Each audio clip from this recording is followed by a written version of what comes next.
할렐루야. 오늘 시간에는 출애굽기 강의 28번째 시간으로서 성막론 4번째 시간입니다. 번제단과 성막들과 뜰의 문 양식 및 등불 관리라는 제목으로 함께 말씀의 은혜를 나누기로 합니다.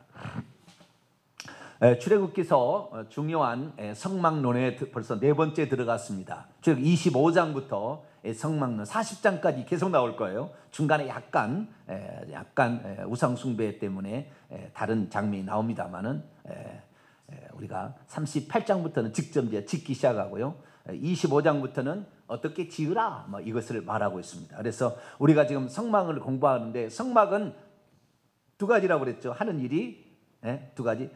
죄인이 죄사함 받는 장소다. 하나님을 만나는 장소다. 이렇게 크게 두 가지로 이렇게 요약할 수 있다 했습니다. 그래서 사람이 어떻게 죄 용서를 받는가, 또 어떻게 하나님을 만나는가라는 것에 관한 근본적인 그 본질에 관한 얘기를 들려주고 있어요. 그래서 이걸 잘 알게 되면 우리가 이렇게 죄사함 받는구나, 이렇게 하나님을 체험하는구나 라는 사실을 알 수가 있게 되는 거죠. 그래서 우리가 이 성막론을 공부하고 있는데 오늘은 이 성막 가운데의 첫 번째 가장 중요한 시작이라고 할까요? 성막에 뜰이 있습니다. 성막에 뜰이 이렇게 포장을 딱 하얀 세마포로 포장을 딱 기둥을 세워놓고요. 이 기둥이 이 50개, 20개, 20개니까 몇 개인가요? 160개인가요? 50개. 140개네요. 이 기둥이 있는데 이 기둥을 세워놓고 세마포를 딱 쳐가지고 거기 안에다가 번제단, 물두멍, 그 안에다 또 집을 하나 짓죠. 그것이 바로 성소 지성소입니다. 그래서 오늘은 이 성막뜰을 어떻게 지을 것인가 이 부분에 관하여서 그 다음에 첫 번째 만나는 번제단, 이 번제단을 또 어떻게 만들 것인가, 또 이 역할은 어떤 것인가를 살펴보게 될 것이고, 보조적으로 하나 더 들어가서 성소에 들어가자마자 남쪽에 왼쪽 편에 7금 등대가 있는데 그 등대 7개의 등잔이 있잖아요. 그 관리를 어떻게 할 것인가, 이 세 가지 측면만 오늘 말씀하고 있습니다. 그래서 오늘 이 세 가지 측면을 통하여서 누가 구원의 문으로 들어가는 것인가, 어떻게 사람이 죄사함을 받게 되는 것인가, 그리고 우리의 기도 생활 중에서 성령 충만을 받아야 될 것은 어떻게 성령 충만을 받을 수가 있는 것인가, 이 세 가지 측면을 함께 공부해 보도록 하겠습니다. 자, 출애굽기서 지난주에 했던 것을 잠깐 복습을 하고 들어가도록 하는데 26장을 가볼까요? 26장, 지난주에 했던 거죠. 26장. 성막은 이제 그 바깥뜰, 뜰 안에 집을 한 채 지은 거죠. 아시겠죠? 근데 천장이 없어요. 천장이 없고 벽체도 없습니다. 벽체도 나무 판잔으로 하지 그 흙이나 이런 걸 아니에요. 나무로 그냥 이렇게 대서 꽉꽉 짜맞춘다고 그랬죠. 그래서 이 성막이 있는데 이것이 하나님의 집이다라고 이제 얘기하고, 전체적으로 성막 뜰부터 뜰 전체를 하나님의 집이라 그렇게 말할 수도 있지만 하나님의 집은 요 안에 들어있는 집 한 채, 아시겠죠? 성소와 지성소. 그 중에서도 특별히 지성소에 하나님이 계세요. 우리 옛날에 우리가 그 조선시대에 보게 되면은 처음에 큰 양반집에 문을 열고 들어가면 쫙 대문을 열고 들어가면 왼쪽에 무슨 사랑채, 무슨 행랑채 있잖아요.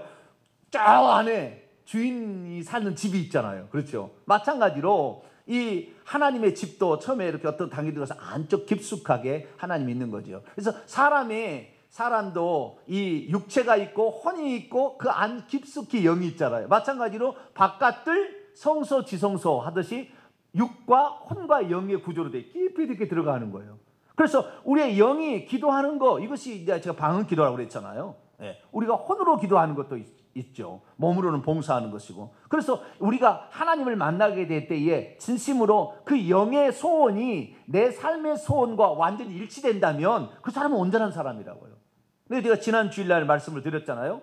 영의 소원, 영이 드리는 기도와 내 마음으로 드리는 기도가 다르다. 대부분의 사람이 80~90%가 다르다. 그렇게 못 살고 있다. 그렇게 못 살고 있는 건 뭐냐면 이 성령이 우리 안에 들으신 성령을, 우리 영 속에 들어있는 성령을 무시하고 그분이 우리에게 우리의 책망을 하게 되는데 회개치도 아니하고 그렇게 살다 보게 되면 영의 소원과 내 마음의 소원이 다르게 가다 보니까 결국에 죄 짓다가 지옥에 갈 수도 있다. 그래서 우리의 영의 소원과 내 마음의 소원이 일치되게 하려고 하면은 하나님께서 우리 안에 보내주신 성령의 음성에 귀를 기울이라. 할렐루야. 그래서 하나님 우리 영 속에 들어오시는 거예요. 영 속에 깊숙이 지성소에 들어오시는 거예요. 우리의 지성소는 영입니다. 여기 들어오게 되는데 우리가 그 성막을 어떻게 지을 거냐? 네 겹으로 두 개는 지붕처럼 하고 덮개를 또 두 개를 해서 이렇게 한다라는 것을 지난 시간에 배웠습니다. 그리고 이제 그 판자로 이제 그 성막 집은 옆에 벽은 판자를 붙여서 두 개씩 고리 같은 게 달려서 딱딱딱딱 맞춰가지고 이렇게 한다 이런 얘기를 했고요. 그리고 그 다음에 이 성막에 들어가는 그 첫 번째 휘장과 두 번째 휘장은 이 문은 휘장으로 만들어요. 그냥 이렇게 젖히고 들어갈 수 있도록. 그래서 첫 번째 휘장과 두 번째 휘장의 이 문제를 지난주에 다뤘습니다. 오늘은 이제 번제단부터 시작해서 성막들과 등불 관리를 해보도록 하겠습니다. 자, 27장 1절입니다. 1절부터 2절까지를 같이 읽어보죠. 시작. 너는 조각목으로 길이가 5규빗 너비가 5규빗의 제단을 만들되 네모 반듯하게 하며 높이는 3규빗으로 하고 그 네 모퉁이 위에 뿔을 만들되 그 뿔이 그것으로 이어지게 하고 그 제단을 노수로 싸고. 아멘. 여기에 제단은 성경에 보게 되면 제단이라는 말이 나와요. 제단. 근데 그 제단이 두 가지가 있어요.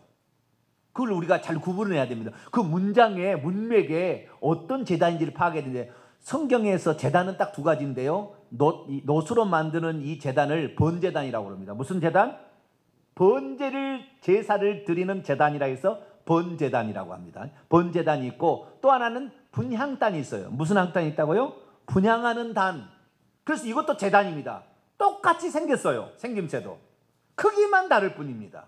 크기만. 나중에 분향단 공부를 하겠습니다. 분향단도 똑같이 네모나게 이렇게 생겨가지고요. 끝에 뿔이 달렸습니다. 똑같아요. 그리고 불을 탑니다. 거기서. 번제단에서는 고기를 태우고 분향단에서는 향을 살 뿐이지 똑같이 불을 태워요. 그 불도 번제단에 불을 갖다가 살려야 됩니다. 그래서 분향단이나 또는 번제단이나 똑같이 생겼어요. 규모만 다를 뿐이에요. 태우는 건 똑같아요. 태우는 거. 재물을 태우느냐 향을 태우느냐의 차이뿐입니다.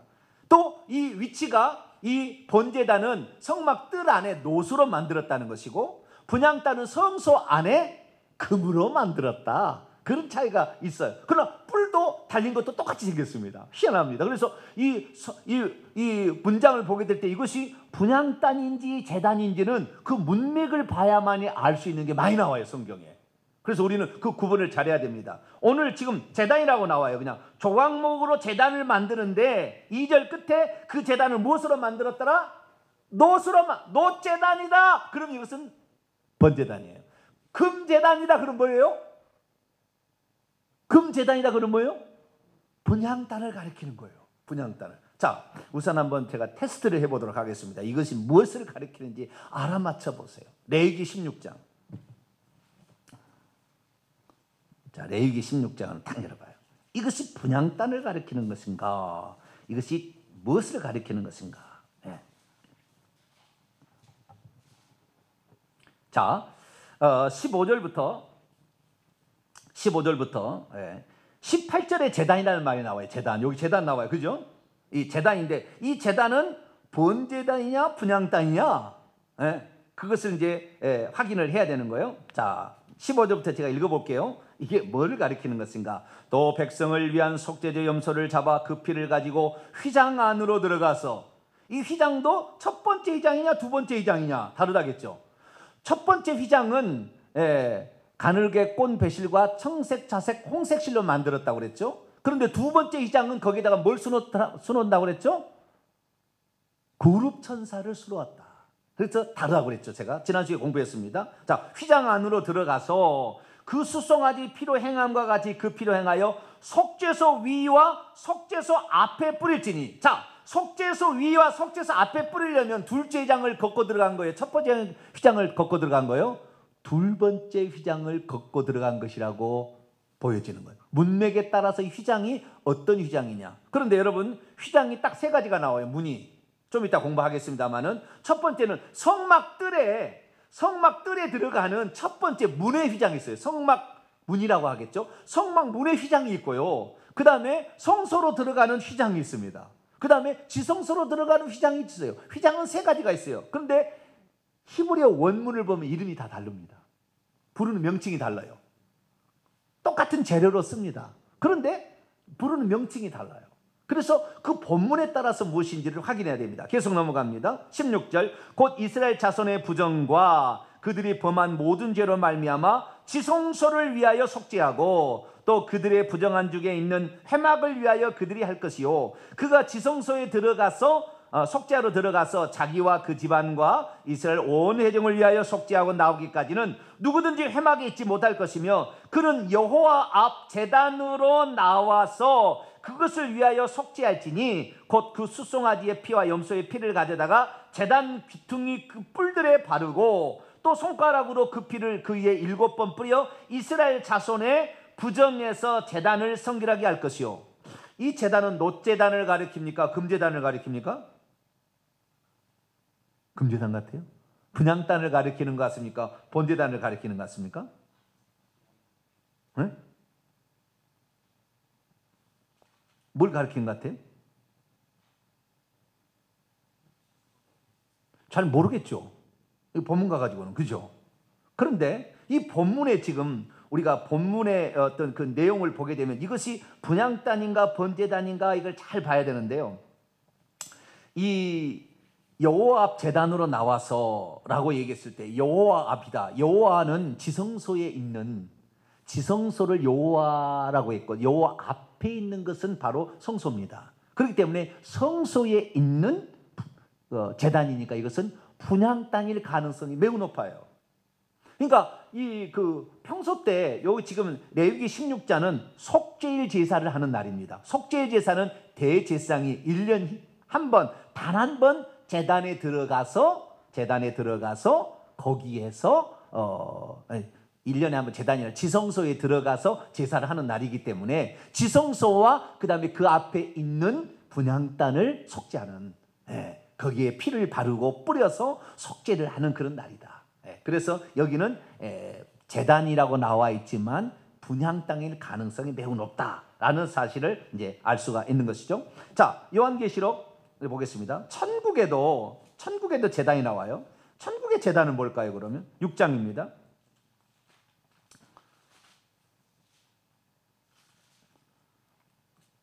자, 9절. 요한계시록 6장 9절, 10절, 11절. 요한계시록 6장 9절, 10절, 11절 있습니다. 시작. 다섯째 인을 떼실 때에 내가 보니 하나님의 말씀과 그들이 가진 증거로 말미암아 죽임을 당한 영혼들이 제단 아래에 있어. 여기 제단은 분향단일까요? 번제단일까요? 모르겠죠. 근데 계속 넘어갑시다. 시작. 큰 소리로 불러 이르되 거룩하고 참되신 대주제여, 땅에 거하는 자들을 심판하여 우리의 피를 갚아주지 아니하시기를 어느 때까지 하시려 하나이까니, 각각 그들에게 흰 두루마기를 주시며 이르시되 아직 잠시 동안 쉬되 그들의 동무종들과 형제들도 자기처럼 죽임을 당하여 그 수가 차기까지 하라 하시니라. 여기까지 읽어보게 되면 이것이 번제단인지 분향단인지 알 수가 없어요. 그렇죠? 그런데 우리가 이제 전후 문맥의 상황을 다 살펴야 돼요. 자, 8장으로 넘어가면 이것이 뭔지가 나와요. 8장으로 넘어가면 8장 3절 5절까지 8장 3절에서 5절 시작. 또 다른 천사가 와서 제단 곁에 서, 여기도 제단이 뭔지를 모르겠어요. 그런 제단이 나와요. 제단 곁에 서서 금향로를 가지고 많은 향을 받았으니 이는 모든 성도의 기도한 바여 보좌 앞 금제단에 드리고자 함이라. 여기에 제단은 무슨 제단이에요? 분향단을 가리키는 것이다. 금으로 지었다. 금으로 만들었다. 그 다음에 기도한다 라는 말에 힌트가 들어갔잖아요. 기도. 아시겠죠? 기도한다 하면 뭐예요? 분향단이다 그 말이에요. 분향단. 천국에는 번제단이 있을까요? 없을까요?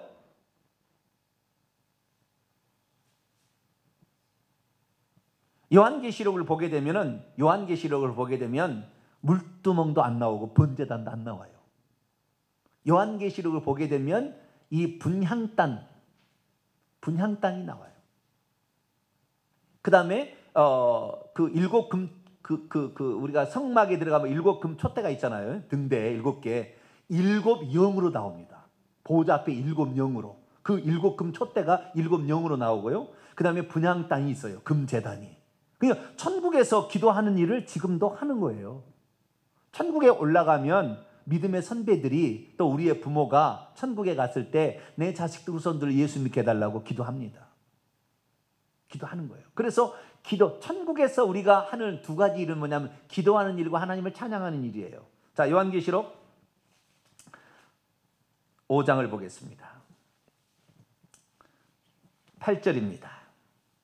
요한계시록 5장 8절 읽습니다. 시작. 그 두루마리를 취하심에 네 생물과 24장로들이 그 어린 양 앞에 엎드려 각각 검은 고와 향이 가득한 금 대접을 가졌으니 이 향은 성도들의 기도들이라. 그들이 새 노래를 불러요. 검은 고를 연주하면서 새 노래로 하나님께 찬양을 드리고, 그 다음에 향을 사르는 일을 한다. 이것이 기도예요.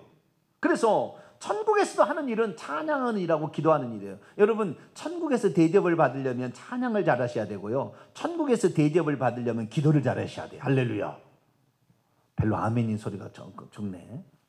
천국에서 인정을 받으려면은 찬양을 정말 잘 드려야 돼요. 그런다고 해서 무슨 성악가 되라는 얘기가 아니에요. 진심으로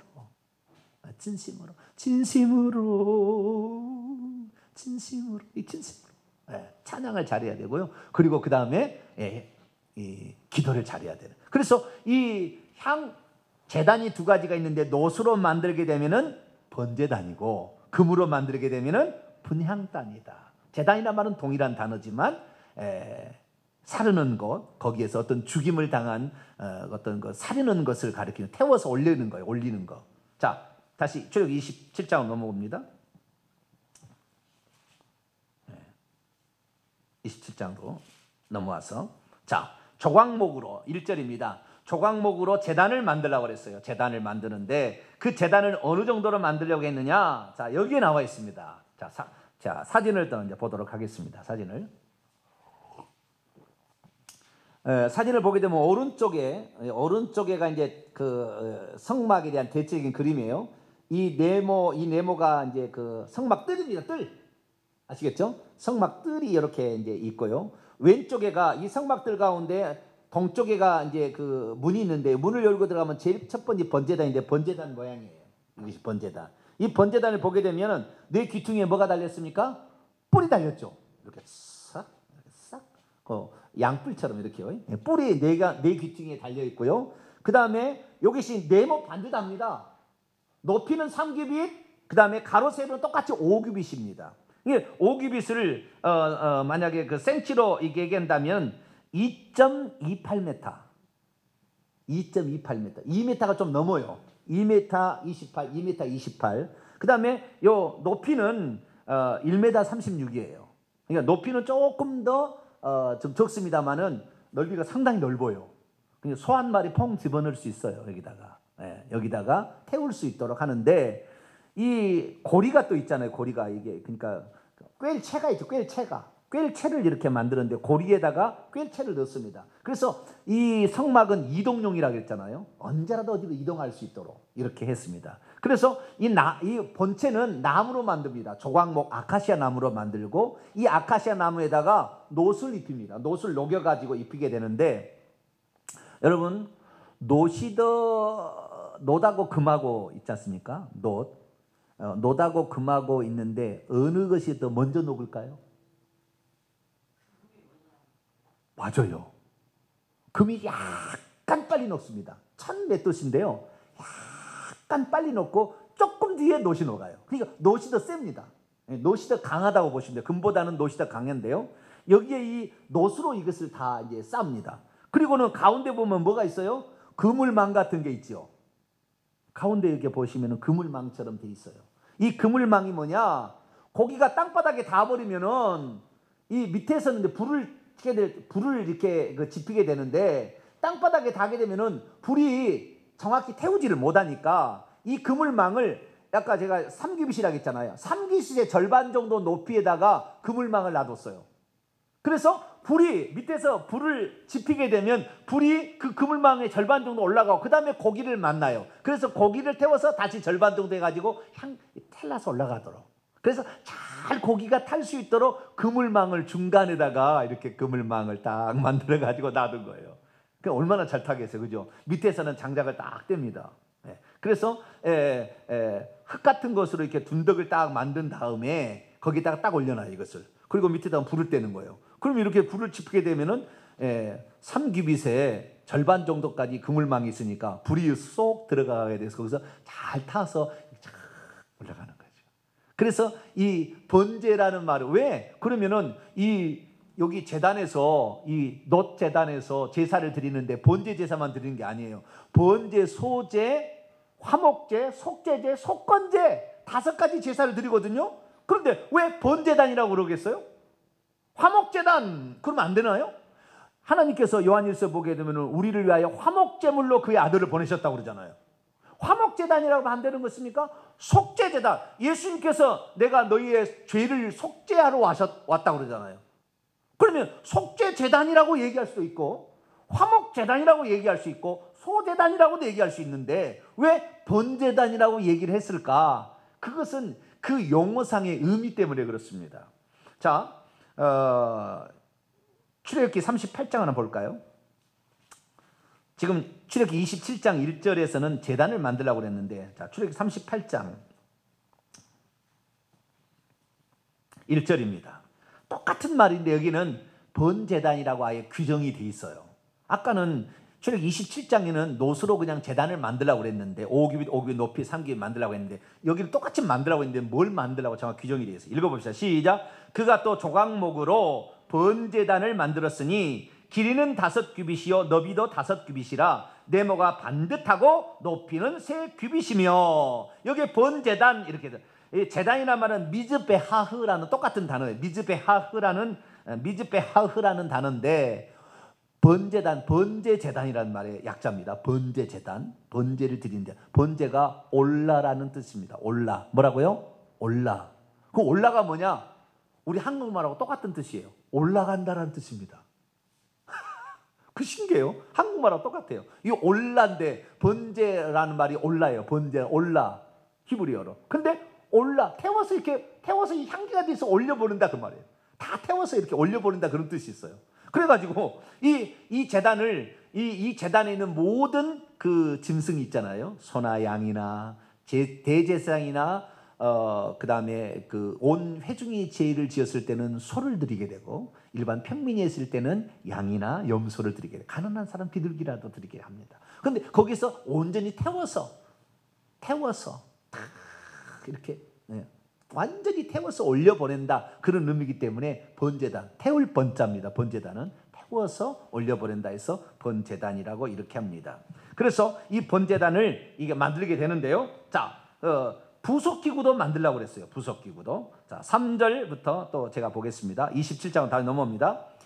이제 재를 담는 통이 있어야 돼요. 나중에 왜? 그 밑에서 나무로 뗄 거 아닙니까? 그러면은 재가 남으면 재를 버려야 돼. 바깥에. 자, 짐 밖에다 버려야 되니까 통과 부삽 이게 긁어 모으려니까 부삽이 필요하고 대야 이 대야는 이 고기를 거기다가 이렇게 걸쇠라고 하는 그물망에다가 석쇠 같은 데다가 고기를 올려놓게 되면은 이 고기 속에 있는 물이 막 빠질 거 아닙니까? 고기 물이 막 핏물이 떨어질 거 아니에요. 그러면은 이 고기의 핏물이 한쪽으로 이렇게 그 떨어지는 것에 받쳐가지고 그 물을 다른 데 버리려고 대야가 필요한 거예요. 그래서 그 핏물을 담는 그 그릇, 그 대야예요. 대야가 있고요. 그 다음에 고기 갈고리.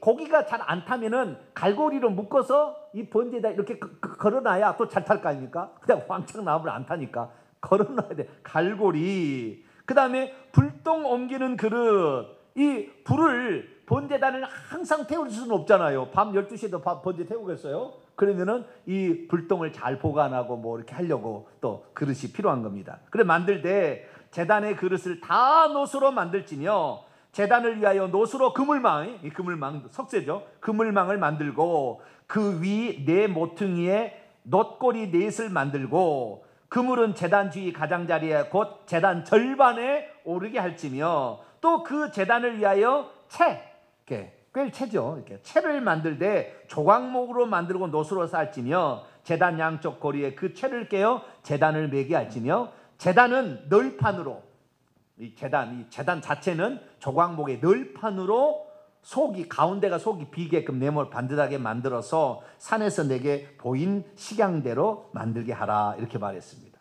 자, 그러면 이 번제단은 의미는 무엇일까요? 이 번제단은 희생제물을 태우는, 그렇죠? 희생제물을 태우는 역할을 하고요. 그 다음에 피를 뿌리려고 존재하는 겁니다. 두 가지예요. 번제물을 뭐 한다고요? 태워서 하나님께 향기되어 올라가도록 하는 태우는 역할을 하고요. 두 번째는 속죄제물의 피. 그러니까 만약에 죄를 짓게 되면, 나는 레위기서 공부할 겁니다. 죄를 지어서 죄 용서를 받으려고 하면 자기의 신분에 합당한 제물을 가져옵니다. 부자는 좀 소나 양이나 소가 아니라 양이나 염소를 가져오겠죠. 근데 가난한 사람은 비둘기 가져오겠죠. 그런데 족장이나 대제사장 이런 사람들은 소를 드려야 돼요. 소를. 그것을 가져오게 되면 그 제물에다가 안수를 합니다. 죄인이 죄를 넘기는 거예요. 죄를 넘겨서 안수를 하게 되면 이제 이 제사장들이, 흰옷을 입고 있는 제사장들이 그 다리를 넘어뜨려서 다리를 묶어요. 그래가지고 평상 같은 데가 있습니다. 평상 같은 데다 올려요. 이렇게 그 짐승을 이렇게 올려요. 그리고는 제사장이 그릇을 하나, 대하를 가져옵니다. 그리고 그 제물을 드린 사람한테 칼을 줘요. 목을 찔러다는 거예요. 찔러요. 그러면은 제사장이 그 피를 여기다 받습니다. 그 피를 받아가지고 일반 평민의 제사는 번제단의 7뿔에다가 바르기도 하고 그 번제단에다가 뿌리기도 합니다. 피는 아시겠죠? 네, 그래서 피를 뿌리고 나머지는 어디서 쏟겠죠. 근데 그 뿔을 반드시 발라요. 뿔에다가.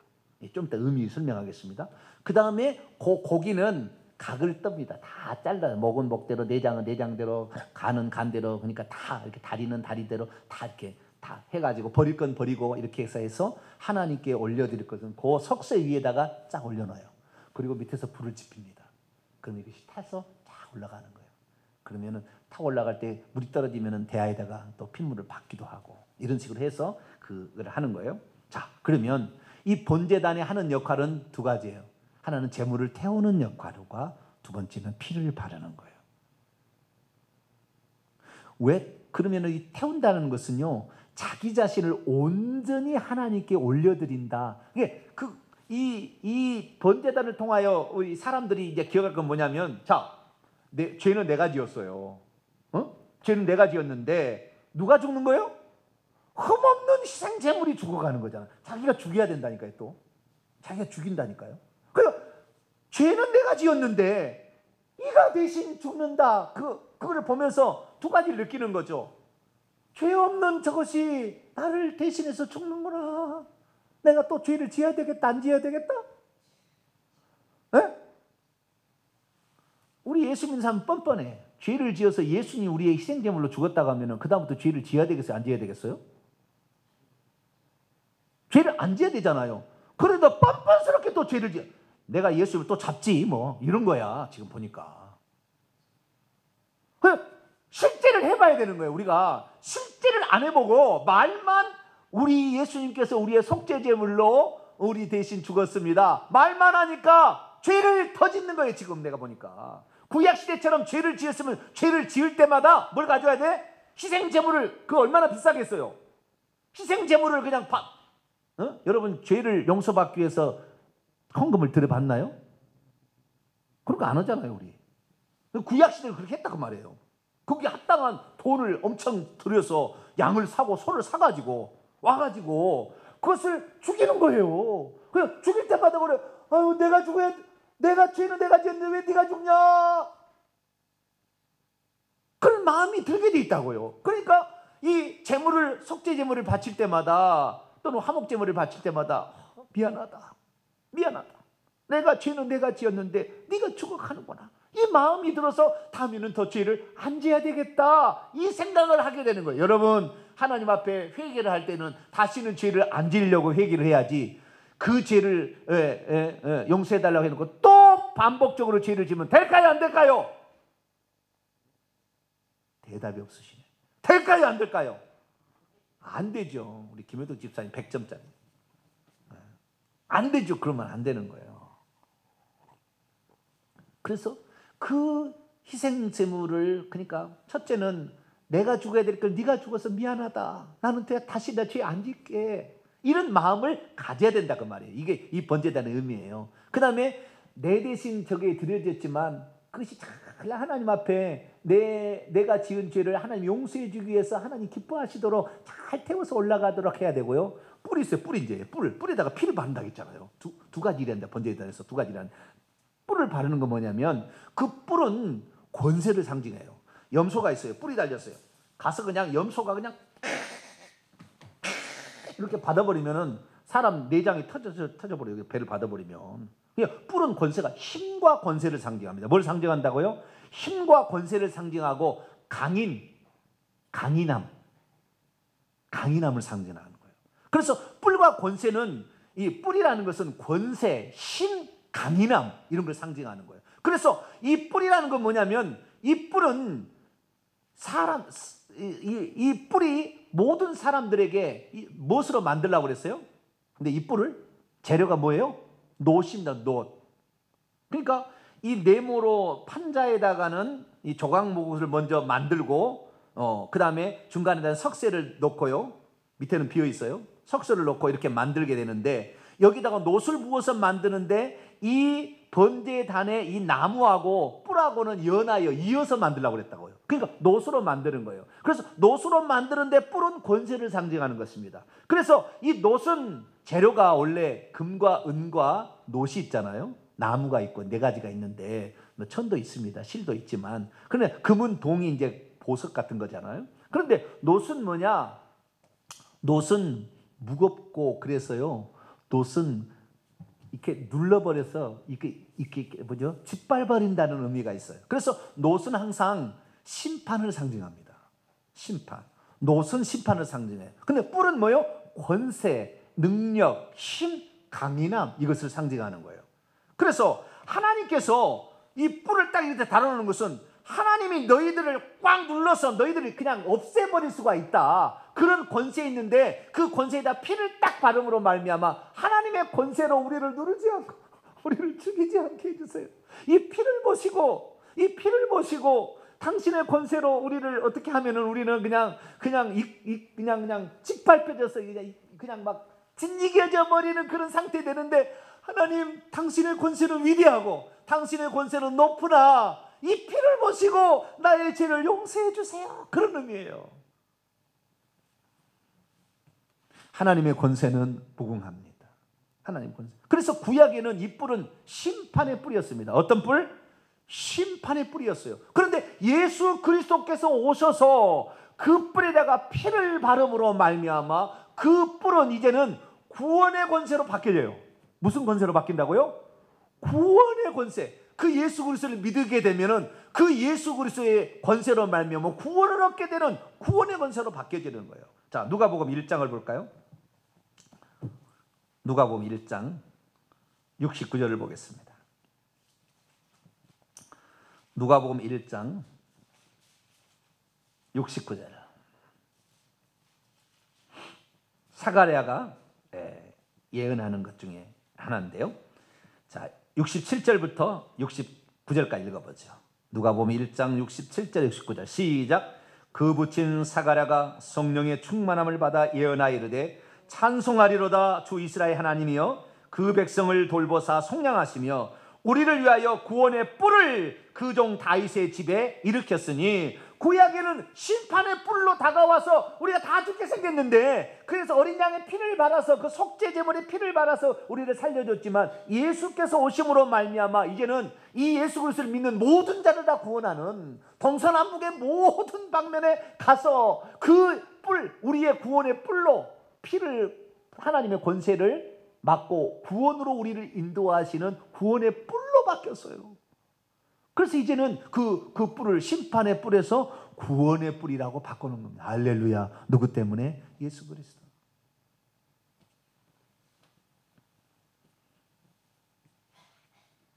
그래서 이 번제단에 죽임당한 죽임당한 그 희생 제물은 우리 주 예수 그리스도를 상징해요. 우리가 죄인이었는데 우리 죄를 속죄하기 위해서 예수님께서 흠없는 어린 양으로 오신 거예요. 자, 베드로전서 1장.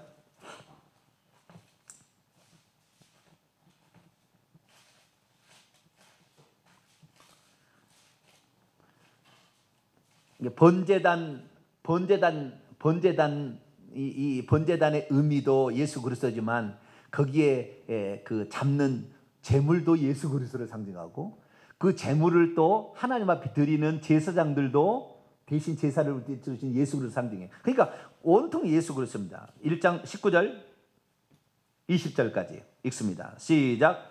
오직 흠없고 점없는 어린 양 같은 그리스도의 보배로운 피로 된 것이라. 그리스도의 보배로운 피. 자, 요한복음 1장 29절을 봅니다.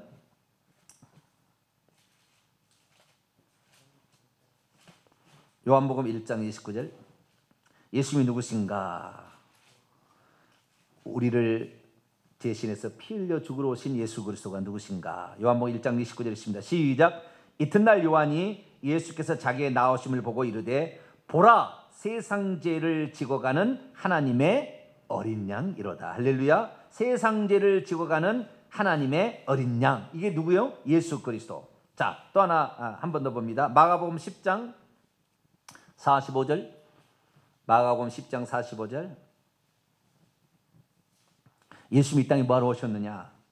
마가복음 1장 45절 시작. 인자가 온 것은 섬김을 받으려 함이 아니라 도리어 섬기려 하고 자기 목숨을 많은 사람의 대속제물로 주려고 오셨다.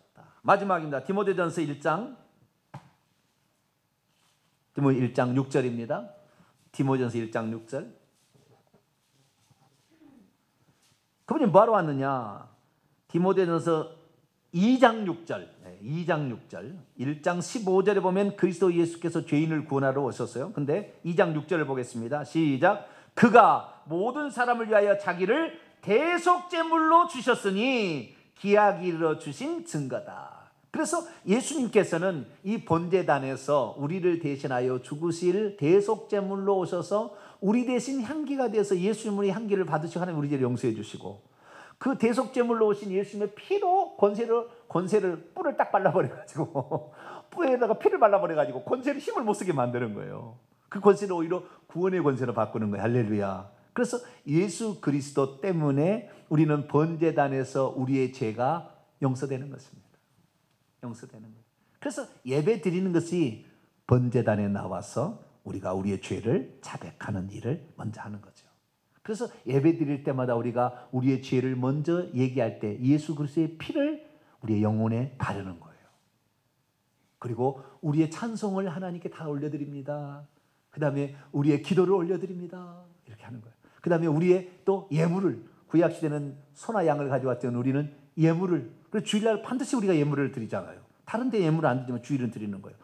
예물을 올려드립니다. 이렇게 하는 거예요. 그러면 하나님이 그것을 제물을 흠양하시고 이제 비웁니다. 흠양하시고 우리에게 뭘 줘요? 하나님 먹고 그냥 끝나버리는 거예요? 그날 예배 하나님 어떻게 우리에게 뭐래요? 뭘 주세요? 죄 용서를 주시죠. 할렐루야. 우리가 이렇게 하는 거예요. 죄 용서를 주신다고 말. 죄 용서를. 또 말씀을 주시는 거예요. 우리에게 필요한 양식을 공급해 주시고 또 복도 주시고. 할렐루야. 네? 축도를 통하여 복도 주잖아요. 네? 우리 성도들을 붙잡아들이 복도 주시고 죄 사함도 주시고 생명의 양식도 주시고 복도 주시고 하나님 우리에게 또 주시는 거예요.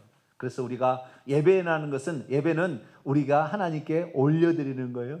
우리의 기도를 올려드리고 찬송을 올려드리고 예물을 올려드리면 하나님 우리에게 죄 용서를 주시고 우리에게 생명의 영혼의 양식, 사람이 떡으로만 살 것이 아니라 하나님 위해서는 많은 양식을 주시고 또 강복, 복을 주시고 이렇게 하는 거예요. 예배 드리러 오실래요? 안 오실래요?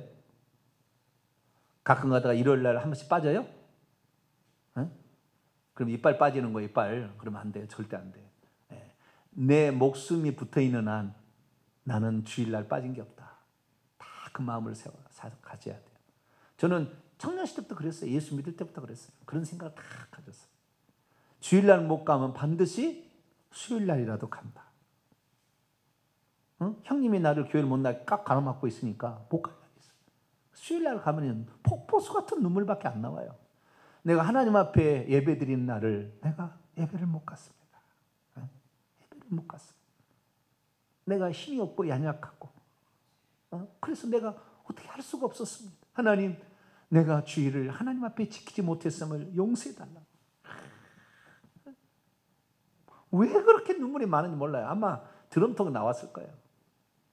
하나님 용서해달라. 그런 마음으로 산 거예요. 왜냐하면 나를 전도했던 그 친구가 주의성소를 해야 된다고. 절대 빠지면 안 된다고. 나는 그런 줄 알았지. 그게 큰 죄인지 알고 그냥. 그 가르치는 친구가 잘 가르쳐 준 거예요. 그래가지고 그렇게 했습니다. 그래서 우리가 번제단에서는 우리의 그 제사를 우리를 온전히 받아주세요.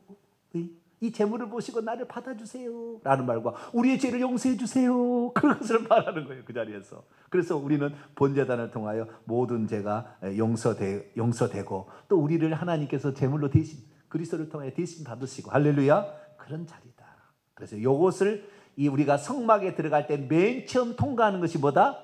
번제단이다. 그래서 맨 처음 우리 죄를 용서해 달라고 하나님께 기도하는 거예요. 그래서 예배 시간에 딱 시작하면 예배하면 우리의 죄를 한 주 동안을 돌아보면서 회개합시다. 이게 들어가는 거예요. 그래서 왜? 번제단을 먼저 체험해야 그 다음에 성소에 들어가서 성령의 인도 분향단 기도하고 대표 기도하고 그 다음에 떡상 말씀을 듣고 할렐루야. 그래서 더 깊이 안으로 들어간다 그 말이에요. 근데 자기의 죄를 용서치 않고 들어가면은 회개를 않고 들어가면은 그 향기되어 올라가는 게 부족한 거예요. 더 깊이 하나님 임재를 만나는 게 어려운 거예요. 우리는 그래서 더 깊이 하나님께 나아갈 수 있게 되기를 축원합니다. 한 가지만 더 하고 이 번제단을 마칩니다. 자, 그럼 번제단을 그렇게 통과하는 이유는 뭐냐면 번제단에서 끝내려고 그런 것이 아니라는 걸 알아야 돼요. 이 번제단은 성소하고 지성소에 들어가기 위한 전 단계다 생각하셔야 돼요. 죄사함은 하나님의 천국에 들어가기 위한 전 단계인 것이지 죄사함 자체가 천국은 아니에요. 그런데 전 단계라는 것을 아셔야 됩니다. 자, 히브리서 10장을 봅니다. 히브리서 10장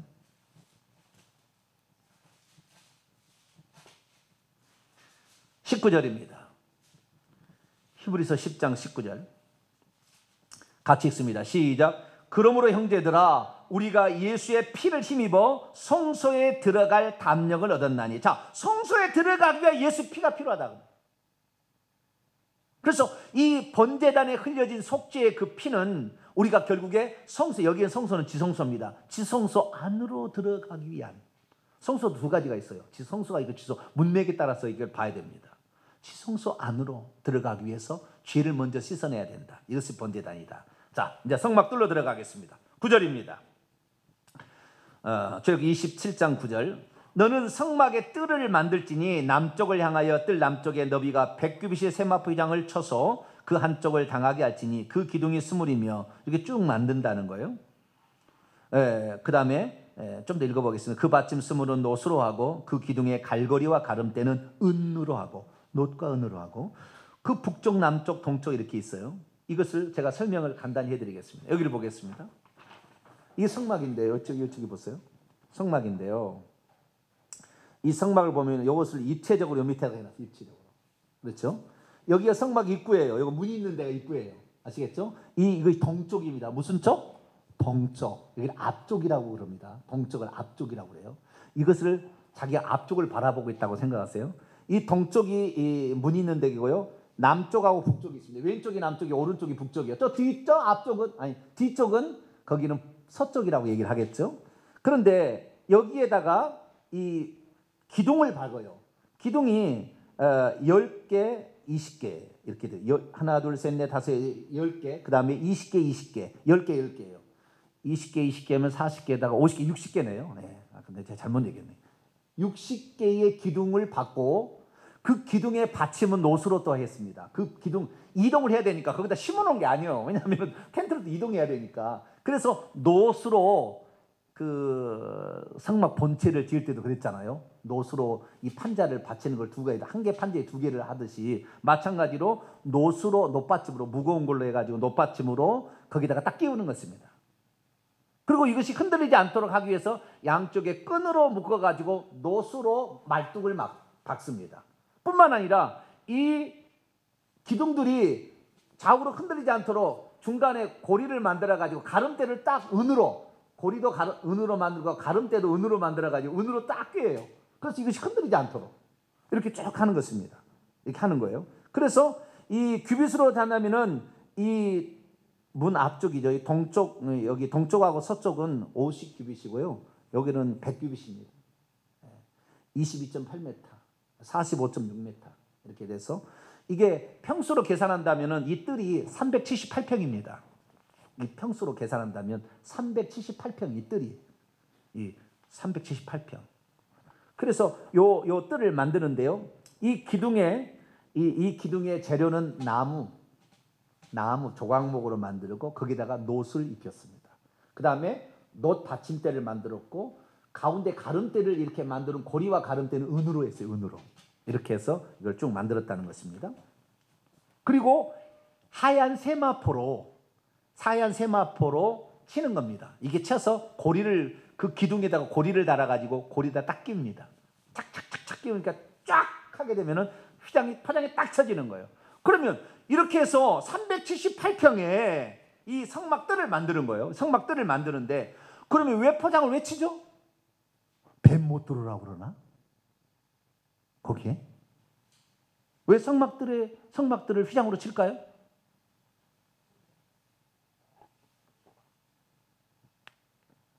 함부로 못 들어오라고 그런 건가요? 그렇게 해석한 데가 많더라고요. 네? 왜 성막들을 포장으로 치느냐? 세마포 포장으로 치느냐? 그랬더니 어떤 사람이 해석이나 그러면 거기는 함부로 못 들어가니까 하나님을 함부로 만났다가는 죽임 당하니까 그랬다. 그것은 성소와 지성소의 얘기고 성막들은 누구든지 들어갈 수 있어요. 성막들은. 그걸 왜 포장을 쳤느냐? 단 하나 때문에 그런 거예요. 성막들을 치는 것은 무슨 어떤 것은 이렇게 말할 수도 있겠죠. 이런 것은 부차적입니다만은 성막은 교회를 상징하고 그런다고 한다면 세상과 교회를 구분짓는 선을 친 거다. 그렇게 말하는 일리가 있어요. 그죠? 그냥 못 들어가게 하기 위한 것은 아니지만 그 구획을 주는 것이다. 그래서 우리가 이 세상의 모든 시간이 흘러가지만 예배를 드리는 시간과 예배를 안 드리는 시간은 성속의 구분을 나눌 수 있잖아요. 예배하는 시간은 거룩한 시간, 세상에 사는 시간은 세상에 속한 시간이라고 말할 수 있듯이 장소적으로도 그렇게 구분하는 것이 아닌가라고 말하는 사람도 있어요. 그러나 그것은 부차적인 문제예요. 왜 포장을 쳤느냐? 단 하나의 거예요. 그것은 문을 통해서 들어가라 그런 거예요. 누구든지 들어갈 수 있다니까요. 그 본제단 이 성막들 안에 누구든지 들어갈 수 있다고요. 못 들어가는 게 누구든지 들어갈 수 있는데 왜 포장을 쳤느냐? 오직 문을 통해 들어가라 그 말이에요. 문을 통해서. 그 의미가 있는 거예요. 문을 통해서 들어가라. 자, 그래서 그 뜰 문을 만들어야 되는데 16절입니다. 16절. 뜰 문을 위하여는 청색, 자색, 홍색 실과 가늘게 꼰 배실. 그 성소의 첫 번째 휘장하고 동일한 재료입니다. 청색, 자색, 아름다워요. 아름답습니다. 이 둘째 휘장은 거기다가 그룹을 수놓는 것 차이밖에 없고 첫째 휘장과 성막 뜰의 문에 똑같이 이렇게 아름답게 꾸몄어요. 그래서 여기에 이제 그림을 보게 됩니다만은 여기 성막 문에 여기 문에 문과 그다음에 여기에 첫째 휘장하고는 똑같은 재료로 가누건 배실과 흰 청색, 자색, 홍색 실로 다 그리스도를 상징한다겠죠. 이것을 수놓는 것이 놉니다. 그리고 이 문에 특징이 있습니다. 이 문에 특징이 있는데요. 양쪽으로 기둥을 3개씩 세우고 가운데는 4개고 총 5개입니다. 그래서 여기에 이 문이 총 50규빗 가운데에 20규빗, 40%가 문이에요. 동쪽에 있는 어떤 그 뭐 벽이 뭐라고 그래요? 벽이라고 해야 되나? 구획이 지어지는 그 동쪽의 50규빗 가운데 20규빗, 40규빗이 문입니다. 이게 문이 엄청 큰 거예요. 문이 엄청 커요. 그리고 문은 단 한 개뿐입니다. 문은 단 한 개뿐이고 동쪽에 있고 여기는 청색, 자색, 홍색 실과 가늘게 꼰 배실로 아름답게 수놓았어요. 아름다운 문이에요. 멋진 문입니다. 네, 멋진 문이에요. 그리고 이 문은 문턱이 없어요. 누구든지 들어갈 수 있는 거예요. 거기 누구든지 들어갈 수 있어요. 재물만 가지고 들어가면 되겠죠. 재물이 없는 사람 못 들어가니까. 재물로 용서를 받아야 되니까. 그래서 재물만 있다고 한다면 누구든지 들어갈 수 있는 그런 문입니다. 그래서 이 문을 우리가 뜰 문을 알아야 되는데 이 뜰문 왜 포장을 쳤느냐? 오직 그 문을 통해서 들어가라고 그러는데 요한복음에 이 문의 의미를 예수님이 딱 설명해 놨어요. 자, 요한복음 10장을 볼까요?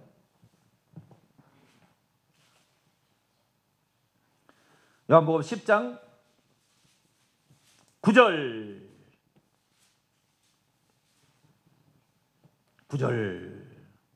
10절까지 읽습니다. 시작. 내가 문이니 누구든지 나로 말미암아 들어가면 구원을 받고 또 들어가며 나오며 꼴을 얻으리라. 도둑이 오는 것은 도둑질하고 죽이고 멸망시키는 뿐이요 내가 온 것은 양으로 생명을 얻고 더 풍성히 얻게 하려고. 예수님께서 이 양의 큰 우리 가운데 문이듯이 이 성막의 문이라고 말, 유일한 문이야. 그래서 요한복음 14장 6절 내가 길이요 진리요 생명이니 나로 말미암지 않고는 아버지께로 올 자가 없다는 거예요.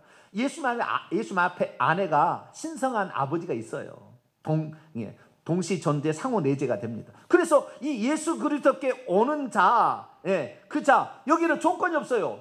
누구든지 들어갈 수 있고요. 문도 커. 그래서 아무든지 구원의 문은 넓게 열렸습니다. 누구든지 들어오라는 거예요. 누구든지. 너는 이방이니까 안 돼. 너는 여자니까 안 돼. 너는 못 배웠으니까. 그렇게 없다는 거예요. 여기 문은. 오직 예수 그리스도만 통해서 들어가게 되면 누구든지 구원을 받는다. 할렐루야. 그래서 사도행전 4장 12절에 다른 이로서는 구원을 받을 수 없나니 천하 인간의 구원을 얻을 만한 다른 일을 우리에게 주신 일이 없다. 그러듯이 오직 예수 그리스도가 구원의 문이다. 할렐루야. 이것을 상징하려. 그래서 마음의 틀을 통해서 못 들어간다 그 말이에요. 공자를 통해서 못 들어간다 그 말이에요. 성과머니를 통해서는 안 된다. 그 인간이 자기도 죄가 있는 인간이 오직 하나님만 우리를 구원할 수 있는데 그 하나님이 우리 죄를 대속하려고 사람이 되셨을 뿐이지. 하나님을 통해서만 구원받는 거. 할렐루야. 하나님을 통해서 하나님이신 예수 그리스도를 통해서만 구원을 받는다라는 사실을 이 문이 얘기하고 있다. 문이 큰 문이자 유일한 문이에요. 큰 문이자 아름다운 문이 예수 그리스도는 아름다우세요. 할렐루야. 문턱도 없어요. 누구든지 들어오면 되는 거예요. 자기 회개할 마음, 속죄제물을 가지고 예수 그리스도를 믿는 마음으로 들어오게 되면 누구든지 들어와서 구원을 얻게 되는 것이 바로 뭐다? 이 문의 의미다. 그래서 뜰문을 그렇게 설명을 해주고 있습니다. 자, 이제 그런데요, 그 휘장, 그 문의 휘장도 똑같다겠죠. 휘장은 첫째 휘장하고 똑같이 성소에들은 똑같이 생겼어요. 그래서 그 휘장으로 들어가는 것이다라는 것입니다. 자, 20절입니다. 마지막입니다. 너는 또 이스라엘 자손에게 명령하여 감람으로 짠 순수한 기름, 감람유죠. 순수한 감람유를 등불을 켜기 위하여 4개로 가져오게 하고 끊이지 않게 등불을 켜야 됩니다. 이건 어디요? 성소를 비추기 위한 겁니다. 성소 안에. 성소는 낮에는 그 첫 번째 휘장 있잖아요. 휘장을 걷어놔요. 그러니까 안에가 훤합니다. 그러니까 낮에는 등불을 켤 필요가 없어요. 그런데 밤이 되면 컴컴해지니까 제사장이 거기에서 잘못하면 안 되잖아요. 넘어지면 안 되잖아요. 반드시 해야 될 일이 일주일에 한 번 해야 될 일이 있고 날마다 해야 될 일이 있어요. 이 성소 안에서 제사장이 들어가서 일주일에 한 번 하는 일은 떡상에 떡을 진설하는 거예요. 그래서 주일날은 반드시 목사가 설교를 해야 되는 거예요. 평소 때 새벽기도 안 드릴 수 있고 수요일날 안 드릴 수도 있어도 주일날 반드시 예배를 해야 되는 것은 안식일날은 반드시 떡상에 떡을 교체를 해야 되거든요. 이것은 일주일에 한 번 할 일이에요. 근데 날마다 할 일이 있으니 그 날마다 할 일이 뭐냐? 날마다 할 일이 뭐냐? 2가지 하는 일이에요. 2가지. 그건 뭐냐면 제사장이 들어가서 일곱 금 등대에 있는 이것을 정리정돈을 해야 되고요.